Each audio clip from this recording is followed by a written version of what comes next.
نہیں کہتے کہ جناب دنیا میں عالمی مہنگائی ہوگی. عالمی مہنگائی تو پچھلی گرمیوں سے ہے. یہ جو ساری قیمتیں بڑھ گئی ہیں تو پچھلی گرمیوں سے بڑھ گئی. خبر شامل کرتے ہیں وہاڑی سے.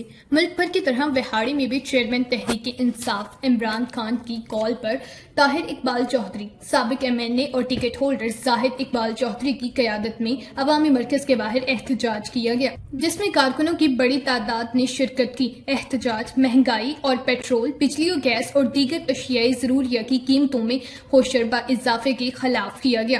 عوامی مرکز کے باہر بڑی سکرین نصب کی گئی. عوام نے امپورٹڈ حکومت کے خلاف بینرز اور پلے کارڈز اٹھا رکھے تھے اور حکومت کے خلاف سخت نعرے بازی کر رہے تھے. احتجاجی کارکنوں سے خطاب کرتے ہوئے طاہر اقبال چودھری نے کہا کہ موجودہ مسلط کردہ حکمرانوں نے عوام سے روٹی کا نوالا بھی چھین لیا ہے اور وہ خودکشیاں کرنے پر مجبور ہیں. زاہد اقبال چودھری نے کہا کہ حکمران ایک عفریت بن کر قوم پر نازل ہوئے ہیں جو کہ عوام کے لیے ایک ڈراؤنا خواب ہے.